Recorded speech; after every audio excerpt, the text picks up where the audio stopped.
முதன்முறையாக கத்தாரிடம் மன்னிப்பு கேட்ட இஸ்ரேல் பிரதமர். ஸ்கை தமிழின் செய்தி அறிக்கை. இஸ்ரேல் காசா இடையே ஏற்பட்ட போரில் இதுவரை 66,000க்கும் மேற்பட்டவர்கள் கொல்லப்பட்டிருக்கின்றனர். இதை சர்வதேச நாடுகள் இனப்படுகொலை என கடுமையாக சாடியிருக்கின்றன. அதே நேரம் இஸ்ரேல் ஹமாஸ் இடையே கத்தாரும் எகிப்தும் பேச்சுவார்த்தை நடத்தின.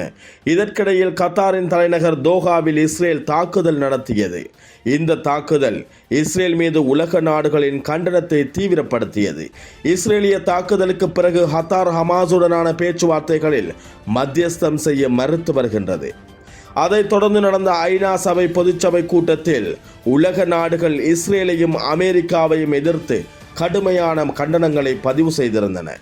மேலும் இஸ்ரேல் பிரதமர் நெதன்யாகு ஐநாவில் உரையாற்றும் போது உலக நாடுகளின் தலைவர்கள் நெதன்யாகுவை புறக்கணித்து வெளிநடப்பு செய்தனர்.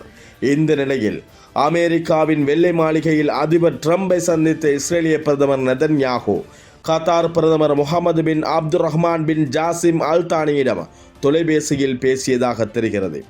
அப்போது செப்டம்பர் 9 தோஹாவில் நடந்த தாக்குதலில் கத்தாரின் இறையாண்மையை மீறியதற்காக அல் தானியிடம் நெதன்யாகு மன்னிப்பு கேட்டதாகவும் தாக்குதலில் ஒரு கத்தார் பாதுகாப்பு காவலர் கொல்லப்பட்டதற்கு வருத்தம் தெரிவித்ததாகவும் கூறப்படுகிறது. காசாவில் போரை முடிவுக்கு கொண்டு வருவதற்கும் ஹமாஸால் பிடிக்கப்பட்ட பணைய கைதிகளை விடுவிப்பதற்குமான சமாதான ஒப்பந்தம் மேற்கொள்ளப்பட்டு வருவதாகவும் கூறப்படுகிறது. அதன் ஒரு பகுதியாகத்தான் நெதன்யாகு ட்ரம்பை சந்தித்திருக்கின்றார்.